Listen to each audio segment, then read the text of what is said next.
kepada Kiai Ahmad Bahauddin Nur Salim. Saya mau bertanya mengenai tadi yang disampaikan bahwa setiap umumul Quran pasti ada mukhassisnya. Ya, ketika dilihat zaman sekarang ada kelompok liberal yang mencoba untuk mengamandemen Al-Quran dengan tidak mengkaitkan konteks zaman dulu, malah mengkaitkan dengan konteks zaman sekarang. Ambil contoh dalam permasalahan ibadah haji, mereka ingin merubah haji wukufnya nggak cuma di bulan Dzulhijjah tetapi di bulan Syawal pun juga boleh. Nah, jadi sudut pandang panjenengan gimana masalah apakah memang bisa keuniversalan Al-Quran itu pada zaman sekarang dibuat sesuai konteks sekarang? Itu saja. Sampun? Nggih. Nggih. Penanya kedua, monggo.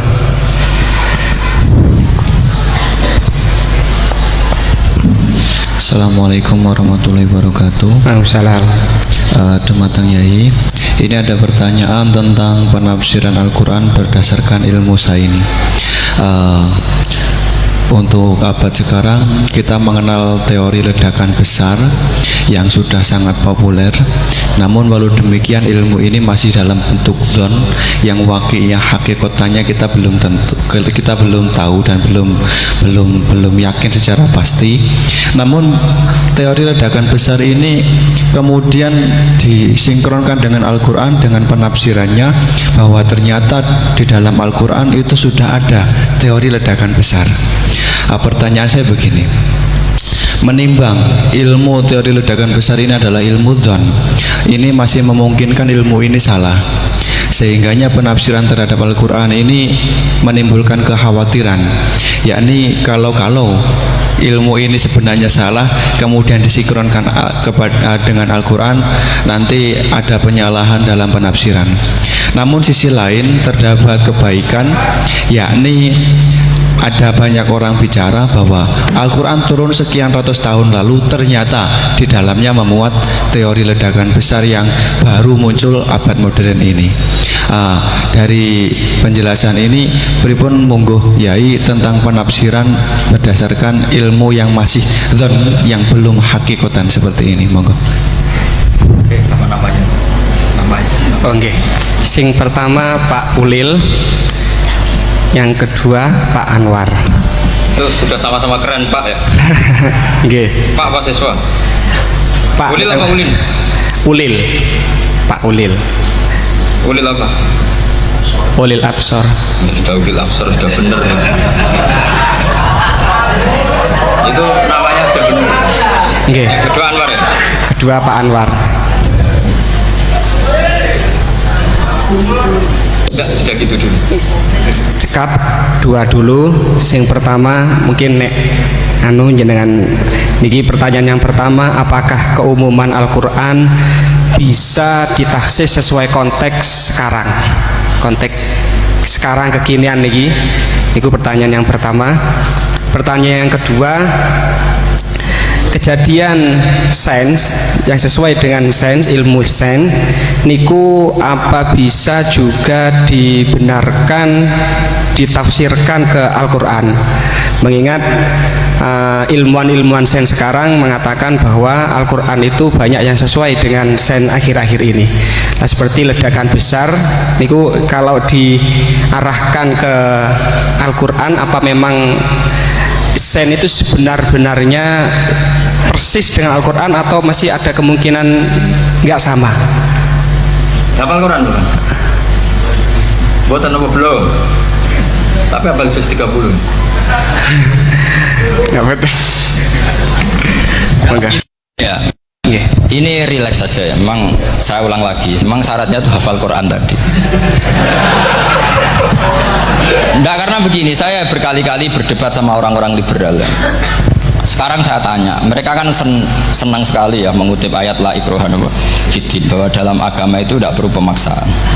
Sebetulnya ayat itu jelas ada terusannya, qad tabayyana rusydu minal ghayy. Yang benar tentu begitu jelas, terpisah betul begitu jelas, yang benar ya benar, yang salah ya salah.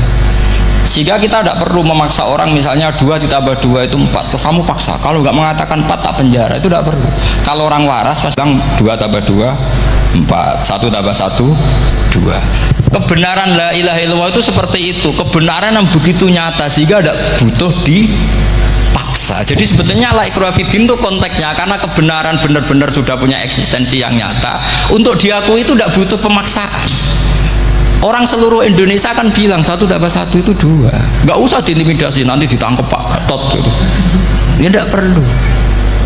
Makanya terusannya aja lah, repotnya sekarang santri-santri kalau pidato khitobiah di pondok-pondok ya diputus kayak orang liberal, la ikraha fiddin. Itu belum wakaf, masih qad tabayyana rusdu minal. Paham yang saya maksudnya? Sehingga kadang Nabi itu ngendikan secara ekstrim. Misalnya mangqala la ilaha illallah dakhalal jannah. Siapa yang meyakini la ilaha illallah nanti pasti masuk surga, entah kapan pasti masuk surga. Kalau belum ya antri masih, tapi pasti. Terus Nabi sempat ngendikan, itu hadis sahih, wa in zana wa in saraka, meskipun pernah punya masa lalu, zana itu fi'il madhi, pernah punya masa lalu, pernah zina, pernah maling. Itu sampai 3 kali sahabat protes. Tapi saya berkali-kali ngomong di ngaji di Jogja, di Bojonegoro, di rumah ngomong, kebenaran yang absolut, kebenaran yang hakiki tidak bisa terganggu oleh perilaku sosial. Bukan masalah seakan-akan hadis ini membolehkan zina, itu tidak mungkin. Inna wa la ya'muruna bil fahsya, Allah tidak akan nyuruh hal yang buruk. Tapi saya beri satu logika, satu analogi. Kalau rektor Al-Azhar kamu tanya 1 tambah 1 berapa Pak Rektor, pasti bilang 2. Kamu tanya Amrozi ya bilang 2. Kamu tanya Pak Ahok ya bilang 2. Kamu tanya Anies Baswedan ya bilang 2. Tanya Pak Nusron dia jawab 2. Sama, semuanya jawab 2. Karena kebenaran hakiki pasti absolut. Sekarang misalnya gini, ada ronde dari dulu Doli misalnya, kamu tanya Mbak 1 tambah 1 itu berapa, pasti bilang 2. Jangan kamu mentang-mentang imam masjid, saya tak jawab 3, saya kan imam masjid, masa sama dengan lonte? Tidak bisa, kebenaran absolut itu pasti sama. Mbok rektor Al-Azhar sama siapapun ya jawabnya sama. Paham yang saya maksud? Sebab itu kadang Nabi ngendikan wa in itu la ilaha illallah itu kebenaran absolut, lebih absolut dibanding 1 ditambah 1 2. Sehingga kebenaran absolut la ilaha illallah itu nggak bisa terganggu oleh apapun. Paham ya maksud? Nah itu maksud qad tabayyana rusdu minal. Kita tanya rival politik, Pak Jokowi kamu tanya 1 tambah 1 ya 2, Pak Prabowo ya bilang 2, bukan karena rival politik. Tadi Pak Jokowi jawab berapa? 2, ya udahlah 4. Tidak ada seperti itu. Nah itu disebut qad tabayyana rusdu. Nah kembali ke ide tadi, ide bahwa wukuf boleh di mana saja, terus boleh tidak syawal, itu udah ide. Sebenarnya sampean mikir saja itu sudah kriminal. Berarti sampean ngapalkan pikiran salah. Karena kalau kita diskusikan itu lucu sekali, karena ya itu sudah begini loh kaidah khilaf itu. Saya kasih tahu. Walaysa kullu khilafin jaa mu'tabara illa khilafal ladzi khadzum minan nadhari. Tidak semua khilaf itu dianggap satu khilaf, satu perbedaan pendapat kalau kualitasnya nggak sama-sama mutu. Kalau yang satu nggak mutu itu nggak dianggap khilaf, nggak level. Itu tadi misalnya Imam Ghazali ngendikan begini, qala al-Ghazali gini-gini, pasti saingannya ya qala Nawawi atau qala Al-Qurtubi atau qala siapalah. Jangan qala al-Ghazali terus kamu saingi menurut Ustadz dari Solo, dari Jogja, wah ya udah level, masa Imam Ghazali disaingi. Itu aturannya seperti itu. Ini jelas Rasulullah sendiri yang ngendikan al-hajju arafah, bahwa syarat sahnya haji adalah wukuf, dan Nabi menyebut arafah. Tentu kita tidak pernah memperbandingkan apa yang disabdakan Nabi dengan yang jadi pikiran mereka itu. Kalau mereka alasannya karena orang bergumul di situ, di Mina, di Arafah, gara-gara waktunya sama, titiknya sama, terus terjadi kematian gini. Apa yang nggak wukuf di Arafah itu hidup semua. Itu kan kayak dalilnya orang rokok mari cepat mati. Oh sing rokok ya mati. Orang-orang jil juga mati. Orang-orang liberal yang pikirannya katanya ingin menyelamatkan kehidupan juga pada akhirnya mereka mati. Mendingan mati di Arafah, keren di tanah suci. Tidak usah begitu. Sebenarnya begini loh, mereka itu menjadi salah karena nggak mau ngaji fikih secara serius. Saya itu memang menyesal sekali ya, kenapa sih orang wukuf itu kok dungani suwira barbar itu memang sakiliane. Boy dongo aku yakin pangeran apian sediluk itu tetap dituruti gitu aja, gak usah lama-lama. Ya kata hikam kan gitu. Ngelingno pangeran ojo suwi-suwi, sing perlu dielingno sing iso lali. Pangeran iso lali kok amen mbok elingno wae kan gitu cara madzhab hikam. Makanya kata madzhab hikam kan gitu, wa inna ma yunabbahu man yajuzu alaihil ikhfal, yang boleh diingatkan yang mungkin lupa. Tapi kalau masih ingat ya sudah tidak usah diingatkan lagi. Doa itu sekali saja. Saya ini termasuk korban kitab hikam. Loh, saya itu berkali-kali ke Mekah. Itu saya kalau dongo itu pertama di Multazam berdoa. Itu saya sebagai santri, ya pas di Multazam ingin berdoa lagi. Tapi mesti spontan itu ingat hikam. Yang boleh diingatkan, yang mungkin lupa. Akhirnya bilang, ya sudah tadi Gusti, ya gitu dong. Di putaran ketiga bilang, tadi loh Gusti, gitu terus. Karena memang saya malu mengingatkan zat yang nggak mungkin lupa. Tapi sampean jangan ikut saya, ini kriminal. Ini termasuk sisi-sisi kriminal ilmu saya.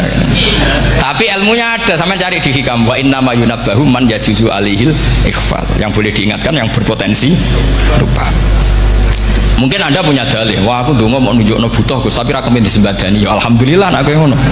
Tapi tak pikir makom sampean tidak seperti itu, tetap kepengen disembadani. Lalu pertanyaannya kemudian, kalau kita ngikuti fikih sebetulnya nggak perlu menumpuk di Arafah, sama cari di takrib, di mu'in, di semua bab fikih. Wukuf di Arafah itu sah dan tidak perlu muksun, walau mutarodidan, meskipun hanya jalan-jalan. Bahkan di Fathul Mu'in diberi walau lagi, walau fitolabi abidin, moro Arafah golek duit ceblok atau golek apa, ini ya sah. Lu andai kan semua melakukan itu mau ngesif muter saja kan selesai kan. Mari terus dodongkrok di situ lama-lama. Iya enggak? Zaman Fathul Mu'in itu dihentikan walau mutarodidan, lewat tok itu sudah sah. Bahkan walau fitolabi abikan, meskipun tidak punya niat wukuf, pokoknya ke situ ya sudah nyari-nyari apa gitu. Sing mari menumpuk gara-gara semua itu ingin ideal. Wah mumpung di Arafah, ngentekno Tegal, ngentekno sawah, wah sudah. Makanya kalau haji itu sama orang yang ngedol Tegal mesti seru itu, wah itu nangis. Haji be orang alim atau orang KBIH gak iso nangis karena malah badi kan, dia kan nggak pati iso nangis mesti itu. Nah ini kan, nah ini penting saya utarakan. Jadi andikan orang itu ya haji kayak orang-orang alim. Setahu saya orang-orang alim kalau haji ya biasa saja, sekadarnya. Karena ya dia tahu ini masalah karena nanti ganggu yang lain, sekadarnya. Karena kita ini berlebihan, akhirnya menumpuk di situ. Padahal fikih zaman dulu sudah mengatakan walau mutarodidan fitolabi abike, jelas itu takbirnya. Masih ingat atau tidak takbir itu? Harus ingat kan?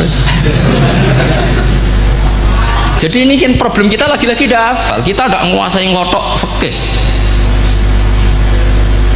Saya dulu sinau Fathul Mu'in, makanya Gus Zofur itu cerita, kita ini hidup, Gus Zofur sering cerita ke saya, kita ini hidup berkah Gus. Zaman saya jenengan itu rata-rata teman-teman Fathul Mu'in itu setengah hafal i'anah. Ya karena kompetitornya ya baik, peminatnya ya baik. Dulu saking senengnya Gus Naji sama ilmu itu, beliau pernah ikut Fathul Mu'in era saya. Padahal sudah dari Mekah lama. Saking senengnya ilmu. Jadi kita dulu biasa diskusi dengan Gus Naji, dengan Gus Zofur karena saking senengnya ilmu. Ya itu tadi, karena memang ilmu itu asik. Tapi kita ini belajar fikih itu tidak seperti itu. Kita sudah kayak, ya sudah kayak orang-orang yang nggak mau fikih.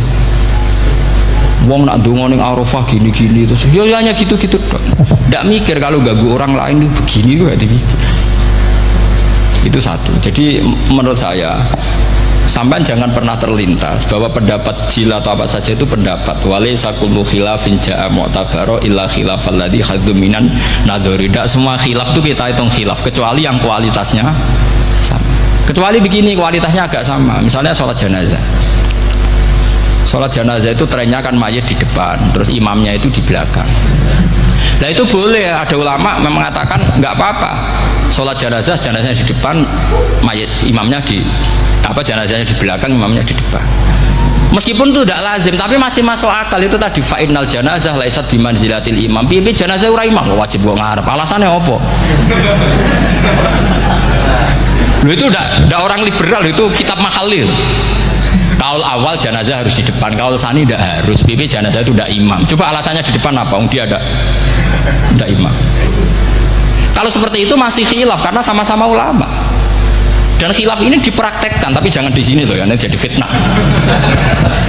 Saman tak cerita nih, saman kalau haji itu tiap ba'dal maktubah ada sholat jenazah enggak? Enggak, saman jawab saja. Yang pernah haji, tiap maktubah kan ada sholat jenazah. Itu jenazahnya di depan apa di kamar mayat? Itu bukan goib loh, orangnya masih belum dikubur. Enggak, saman jawab saja. Di kamar mayat, enggak semuanya dibawa ke depan. Artinya ada konteks tertentu, mungkin kauliku ya ono gunane dalam konteks Mekah karena orangnya banyak, sibuk, ora kober gawa napa? Jenazah. Tapi dalam konteks Indonesia ya suul adab. Wong keren pisan kok ngarepe kok ora oleh gitu. Jadi ya kalau kiai kan biasa kok ngarep keren. Misalnya jenazah wong awam kesempatan sak ngarepe kiai yo pas mati kowe kok ora oleh gitu. Jadi cara kula itu kan. Nah, iya misalnya orang awam goblok mati, jenazah dah kok nggak guri, jadi yo apa jadi ngarepe kiai pisan kok ora oleh gitu loh. Jadi menurut saya itu. Tapi kalau kamu mengatakan ini fardu ain, kalau nggak di depan nggak salah, alasan anda apa? Ini tuh udah imam. Yang wajib di depan kita ini kalau imam. Nah seperti itu khilaf. Ini cerita khilaf. Mutu, alasannya sama-sama mutu. Koilnya yang punya pendapat ya sama-sama mutu karena diceritakan kita mahali. Dan dipraktekkan di Arab Saudi, yaitu banyak jenazah di kamar mayat, tetap sholat apa? Jenazah goib. Itu pernah saya praktekkan, tapi sekali itu saja, mungkin tidak terulang. Pas kemarin Banafe Hajin, Banafe itu dekat jenazah itu tidak mungkin, banyak sekali. Gak sholat gue bengi-bengi tak anteni nganti jam loro, dan saya akrab sama beliau, sering guyon sama saya. Sebelum meninggal tuh berkali-kali ya, masih keluarga sama saya, jadi sering guyon. Dulu sering guyon sama saya. Gak kesoban tenanan, ini sering ngandani saya. Gitu. Saya gak ngira kalau mau wafat. Akhirnya saya itu ke masjid sama anak saya namanya Hasan, acung nyelati Banafe. Pak kok nggak di depannya? Ya sudah, ini darurat karena nggak mungkin mendekat beliau. Jadi ya itu tadi buktinya sholat goib juga. Misalnya orang Kediri boleh nggak nyolati orang yang mati di NTT yang lebih timur, boleh nggak? Boleh, padahal mayatnya di belakang karena memang nggak imam. Nah kalau seperti itu khilaf, ini cerita kalau seperti itu khilaf, meskipun agak-agak kontroversi tapi kualitasnya masih waras lah, masih bagus. Sampai kalau nggak percaya cari di Mahali di bab jenazah. Kalau mahalinya ada di Qalyubi, tapi jelas saya yakin itu ada. Saya tidak donan yakin ya. Kalau nu mulang loh, ya mulang terus tidak punya masalah ingatan, jadi ingat betul kalau takbir itu ada. Gitu. Jadi saya ingat betul kalau takbir itu ada. Nah terus pertanyaan kedua dari Kang Anwar tadi itu memang problem ya, tapi itu bisa diatasi lewat seni menulis. Biasanya kalau seorang penulis, apalagi di Indonesia itu kan gampang sekali, kalau kata itu bisa bias atau majas kan bisa dikasih tanda kutip, dikasih tanda apa? Kutip. Itu memang nyata ya. Saya pernah berdebat berkali-kali lah. Saya kan satu tim ya dengan Pak Zaini, dia seorang profesor, juga pernah tanya Gus Wafi, putrane Mbah Mun saat di Syria. Zaman itu saya Abdul Al-Buti masih hidup. Saya itu punya komunitas dokter. Ini cerita nyata ya. Yang dia tanya gini, Pak Bahak, kita ini ahli embriologi dan tidak pernah ada ceritanya ada segumpal darah dalam proses embriologi. Yang ada itu sekian zigot yang berhasil nempel di dinding rahim itu nanti yang jadi janin. Jadi kalau kita ngaji ada segumpal darah itu menjadi aneh bagi kita karena proses itu tidak ada. Ya saya jawab ya enteng saja. Ya kan yang bilang segumpal darah itu kiai kan tidak Quran. Makanya benar Kang Anwar tadi yang ngomong itu mufasirnya atau kiainya yang nerjemah. Kalau Quran hanya bilang min alakin. Iqra bismi rabbikal ladzi khalaq khalaqal insana min alaq. Alaq itu kan dari kata alaqa ya'liku alaqon, sesuatu yang nempel itu namanya alaqa. Makanya di Alfiyah ada wa ulqatun hasilatun, ulqah itu sesuatu yang terkait atau yang menempel. Sehingga ya pokoknya kalau alaq itu artinya tidak harus segumpal darah, bisa sesuatu yang menempel. Sama cari di kamus, dicari sama dia kamus. Alika ya'liku menempel. Oh, ya oke Bapak, enggak masalah. Lalu kalau kita memaksakan itu bukti ilmiahnya Quran ya resiko juga, nanti ada penelitian yang berbeda. Makanya kita bisa memanfaatkan tanda kutip kalau lafadz itu majas atau kata itu majas, kalimat itu majas. Atau kita menganalisis secara balaghah min jinsi dzalikat dam. Misalnya begini, saya kalau sedang benci Anda, saya akan bilang kamu itu membawa WC. Wong tak melete gawa WC ngalor ngidul, karena di perut kita memang ada kotoran. Berarti kita ini WC yang melaku ngalor ngidul. Oke, itu saat kita benci manusia. Coba sampean lihat di kitab tasawuf. Fakih fatatakabbar wa anta kanafun minal aknam, kan disebut kamu kok sombong, gue WC melaku. Tapi nanti kalau kamu ngaji di alam rohani, kamu disebut laqad khalaqnal insana fi ahsani taqwim. Artinya bisa saja alakin ini benar-benar maknanya segumpal darah, tapi dalam konteks manusia jenis kamu adalah jenis segumpal darah, bukan dalam proses embriologi mengalami segumpal darah. Kita masih bisa berkelit, asal kamu ilmunya banyak, hafalaman banyak, tetap bisa berkelit. Problemnya kadang kita tidak punya ilmu. Loh ya, ini kisah nyata ya. Jadi kemarin entah tanggal berapa saya lupa, itu kan Kemenak datang ke Yai, ke Mbah Mun, ke Gus Zofur. Di antara usul saya seperti itu, mbok terjemah Kemenak, kalau yang terkait sain itu dikasih bahasa yang bias, karena nanti kalau tidak bias, ini nanti ada penelitian kelihatan Quran dianggap loh ya, dianggap salah. Sebenarnya salah yang terjemah. Atau kita yakin sesuai ilmiah, ternyata suatu saat ada penemuan yang berbeda. Kita bisa manfaatkan tadi seni menulis tadi, misalnya tanda kutip atau dipakai kata bias. Ya misalnya begini, contoh paling gampang tadi, misalnya kita bangga, misalnya Quran terbukti benar ketika mengatakan baca ala bainahuma barzakha wa hijra mahjura, antara air tawar dan air laut itu ada pemisah. Kita mungkin ya setuju nyari-nyari ayat tentang Big Bang, tentang apa ledakan yang dahsyat. Tapi apapun itu teori itu bisa iya, bisa tidak. Nah itu kita bisa manfaatkan tanda kutip. Atau seni pakai lughat. Saya beri contoh seni lughat begini. Keyakinan santri yang di sini, yang di kewagian sini, makhluk itu yang terkenal kan 3, manusia, jin, terus setan. Sudah kan 3 itu. Keyakinan sampean manusia dengan jin sama apa enggak? Beda kan, katanya beda. Terus jin dengan setan itu beda apa sama? Enggak, sampean jawab. Beda, rata-rata santri fikih bilang beda, karena jin itu bisa mukallaf, bisa sholat, bisa enggak. Kalau setan pasti enggak sholat. Tapi pecinta orang sholat dia, kalau orang sholat datang penggemar dia, mau ganggu gitu.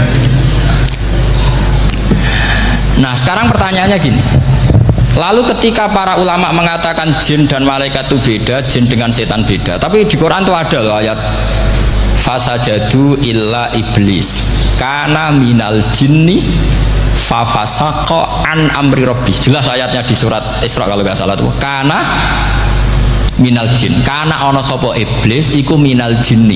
Padahal tadi Anda yakin iblis dan jin itu tidak sekategori, tapi ayat itu karena minal jin. Caranya gimana? Gampang, sama cari di tafsir Baghawi atau tafsir Ibnu Katsir. Caranya adalah dianalisis secara lughat. Sesuatu yang nggak kelihatan atau yang gelap disebut jannah. Misalnya malam, kata Quran apa? Falam janna alaihi lailu ra'a kaukaba. Karena malam itu gelap disebut jannah. Orang yang gila karena masturul akli disebut majnun. Karena madatul kalimah sama-sama jinnun. Madatul kalimah kan sama kan? Jim nun musyaddad berarti jim nun nun. Saya ulang lagi ya. Kalau malam disebut falam janna alaihi lailu. Kalau orang masturul akli disebut majnun. Orang dalam kandungan disebut janin. Kullu dzalika yusamma bidzalik li'annahu mastur. Semua dinamakan itu karena mastur, tidak kelihatan. Nah, sekarang sampai tanya, iblis itu kelihatan apa enggak? Enggak. Berarti kalau kana ana sapa iblis minal jinni setengah barang sing ora ketok. Kecumanane minal jinni kelompok jin. Nanti kamu masalah dengan kiai Anda meyakini, "Lho jin kok iblis?" Beda. Jin itu iso ngaji. Ya gampang saja, kalau jin yang sakolen ya jin yang bisa Islam bisa kafir. Tapi kalau kata jin yang dalam ilah iblis, karena minal jinni minal masturin. Faham yang saya maksud? Tetap bisa ada solusinya. Makanya ngaji itu jangan hanya Ibnu Katsir. Ibnu Katsir itu beliau hanya menjawab lewat riwayat. Beliau jarang bermain di lafadz. Tapi kalau sampean ngaji kayak tafsir Baghawi, kayak tafsir apa itu, subhanallah, ya Baghawi terus Bedawi, itu nganalisisnya sering pakai lafadz dan itu menjadi mudah. Misalnya lagi begini, sholat kita ini ya sholat yang muftatahatun bitakbir, muftatamatun bitaslim. Tapi kita secara lughat jelas as-sholat lughatan ad-du'a.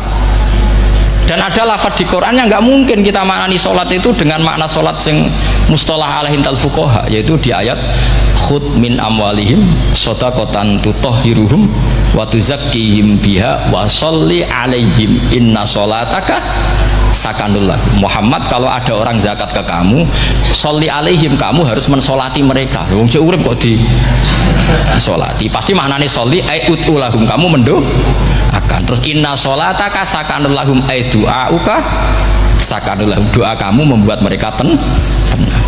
Paham sih kalau maksud? Lagi-lagi kita, kalau anda janggal secara ilmiah, ya sama seperti misalnya katanya bumi menurut Quran itu diciptakan dalam masa 6 hari. Padahal menurut teori Big Bang sekian juta tahun. Lu yaumin itu maknanya tidak harus 24 jam. Kullahinin bisa disebut kullah yaumin. Buktinya ayat yas'aluhu man fis samawati wal ard kulla yaumin huwa fisan. Apa Allah memutus sesuatu nunggu 24 jam? Kullahinin wa kulla waqtin huwa fisan. Makanya di terjemahan UII termasuk saya usul visitati ayam itu dalam 6 masa. Karena kalau orang bilang hari, asumsinya itu 24 jam kali 6. Itu masih bisa, masih meskipun mungkin seperti itu, tapi ya mungkin tidak. Tapi kita masih bisa bermain kata gini, ku dinetralisir. Yaum maknanya khin. Napa maknanya napa? Khin. Kayak di apa? Yas'aluhu man fis samawati wal ardi kulla yaumin huwa fisan. Kayak di ayat lagi, limanil mulkul yaum. Allah tanya itu ketika di akhirat apa di dunia? Tidak, sama jawab di akhirat. Ketika nanti di akhirat Allah tanya, liman iku kedue sopo al mulku te kerajaan al yauma, limanil mulkul yaum lillahil wahidil fa inna fil akhirah laisa hunaka yaumun wala hunaka sa'a wala hunaka misalnya arbaun wa isruna sa. Di akhirat tidak ada 24 jam. Istilahnya Allah ya limanil mulkul yaum. Paham sih kalau maksud? Jadi lagi-lagi syaratnya hafal tadi. Nah, jadi artinya lafadz yaum dipakai di Quran berapa kali? Konteksnya apa saja? Ya saya kira demikian. Mungkin kita anggap cekap ya karena tadi apa? Ini Jumatan terus tak pikir tanya itu ya saya yang tanya itu karena itu tadi. Ya nggak apa-apa kalau masih ada yang tanya, tapi saya pikir ya itu tadilah yang saya utarakan. Saya kira cukup. Kalau ingin alim memang syaratnya harus hafal banyak, terus ya kalau ndak ya itu tadi harus orang sudah ndak ada semua, terus tinggal kita yang hidup itu pasti kita alim sendiri itu. Ya pilihannya hanya itu. Tapi kalau ingin kompetisi masih gampang lah. Di Kediri banyak orang alim, di Rembang banyak, kan bisa. Cara Imam Bukhari al-luqi wal mu'asyarah, bisa sering ketemu lewat ngaji kilatan atau ngaji.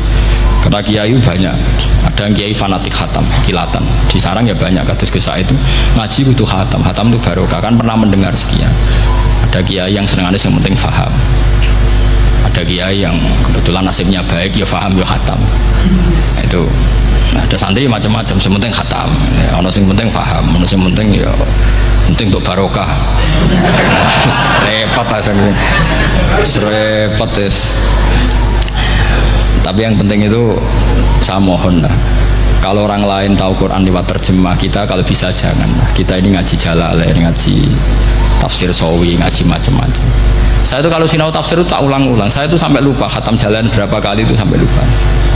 Karena itu tadi setiap saya baca pasti nanti analisisnya beda. Tadi misalnya u'budu rabbakum, kalau dalam konteks orang kafir jelas wahidu rabbakum karena mereka masih melakukan isyrak. Tapi kalau orang Islam dibilang cong kamu ibadah, dawimu alal ibadah karena sudah Islam. Itu Imam Suyuti tidak konsisten. Tidak konsistennya karena beliau orang alim. Ya Yohanes kadang ditafsiri ahla Makkah. Memang saat itu konteksnya Makkah. Tapi dalam konteks Islam tentu wama arsalnaka illa kafatal lidasi basyira wa nadhira. Itu kan ulama. Kalau ingat asbabun nuzul ya Yohanes jelas ahla Makkah. Tapi kalau ingat umumul Quran nas ya kullan nas, bukan harus ahlan apa? Makkah. Makkah. Makanya ada fi tafsirin qala ahla Makkah, wa fi tafsirin akhar dia bilang ayyan nas. Ini yang mengulang-ulang akan paham karena konteksnya apa? Beda. Lagi-lagi ya tadi harus hafal. Ayuhan nas dipakai Quran berapa kali? Konteksnya apa saja? Makanya Ibnu Abbas ketika ditanya bagaimana perbedaan ayat Makkiyah dan Madaniyah, beliau enteng jawab, biasanya kalau surat Makkiyah dimulai ya ayuhan nas karena mereka zaman itu masih kafir, belum berstatus mukmin. Kalau di Madinah rata-rata khitab sudah ya ayyuhalladzina amanu karena di Madinah mayoritas sudah mukmin. Tetap memanfaatkan proses dialek dan itu mudah. Memang kalau kita neliti terus mudah. Maknanya mudah itu tidak sulit. Ya memang Nabi begitu. Loh, sampean kalau hafal hadis nanti akan ngomong seperti saya.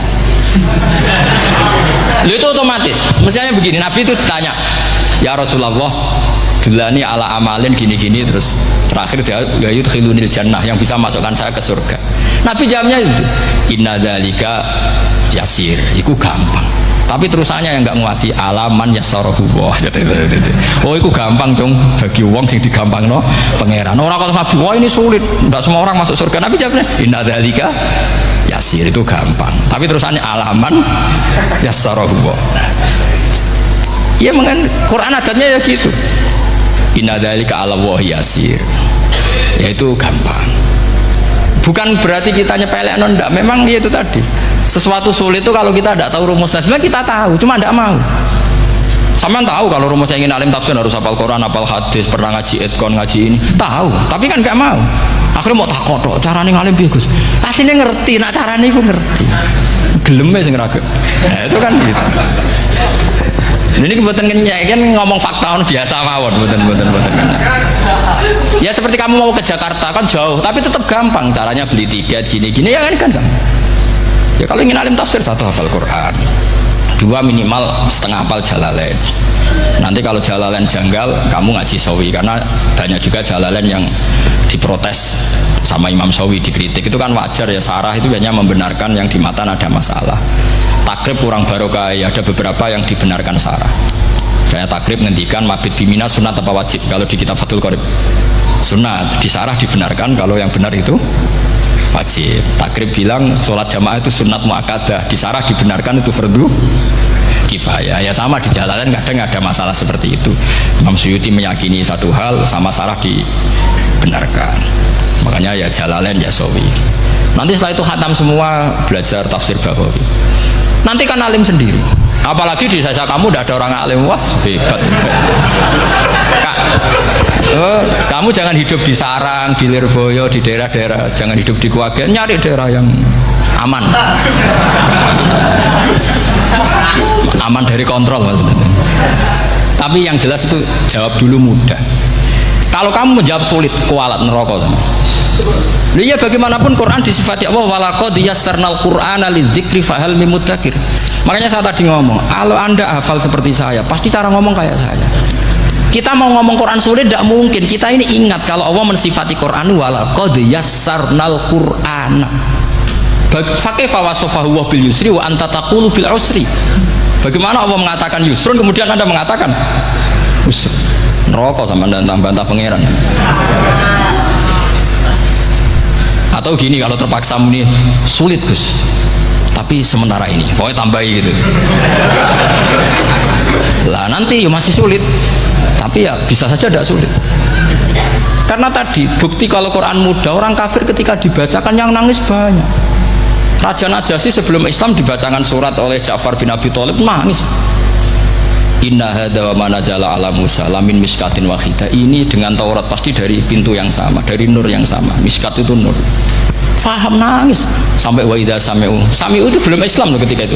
Wa idza sami'u ma unzila ilar rasuli taro a'yunahum tafidu minad dam'i mimma arafu minal haq, lagi yaquluna rabbana amanna. Artinya fahimu khina kanu fil kufr. Mereka faham ketika masih kafir. Karena muyassar, Quran itu muyassar. Faqih fala tafham. Wa anta tata alam kutuba kadza wa kadza wa takhtimu kutuba kadza kadza. Kok cek kadza. Lha wan tak kadzane. Ini bukan kritik, ini pelurusan. Sampeyan jangan sensitif kok cawe wedok yang dikandani sensitif semutung. Ini pelurusan. jelas Quran disifati walaqad yassarnal qur'ana lidzikri fahal mim muddakir. Dan itu nyata, saya ulang lagi itu nyata. Sampai yang saya ceritakan di makalah ini ada orang Bedui, ada seorang khotib khutbah, fawarabbis sama'i wal ardi innahu lahaqqum mithama annakum tantikun. Arabinya tanya sama Pak Khotib, itu kan artinya kan demi Tuhannya langit dan bumi. Si Arabi tanya Pak Khotib, yang bikin murka Allah itu siapa? Kok sampai Allah terpaksa sumpah? Karena si Arabi tahu orang sampai sumpah itu pasti karena tersinggung. Kalau nggak tersinggung ngapain Anda sumpah? Dalam kehidupan sehari-hari kalau kita sampai sumpah itu karena tersinggung. Kita ditagih orang bisa sesuk tak sahur, ditagih lagi bilang kita tak sahur. Nah, serap percaya banget, wallahi sesuk tak sahur. Kalau orang sumpah itu karena tersinggung. Ternyata betul. Sampai cek di Quran. Kalau Allah memulai surat dengan sumpah, pasti terusannya Allah itu duka atau marah karena sumpah itu untuk yang tersinggung. Makanya di Balaghah diterangkan kalau kaidah normal, kondisi normal kamu harus bilang Zaidun qaimun. Kalau mukhatab ada indikasi tidak percaya kamu bilang inna Zaidan qaimun. Kalau selalu kelihatan tidak percaya kamu harus bilang wallahi inna Zaidan laqaimun. Ya enggak ada ilmu Balaghah. Lah iya itu kan Arabi saja paham. Kamu yang ngaji Syarul Makno tidak paham kan aneh. Makanya itu penting itu. Nah, lagi-lagi walaqad yassarnal qur'ana lidzikri fahal ya doa ini bagian ustadz yang pun khusyuk nih kan donga ning bersane ini ampun kula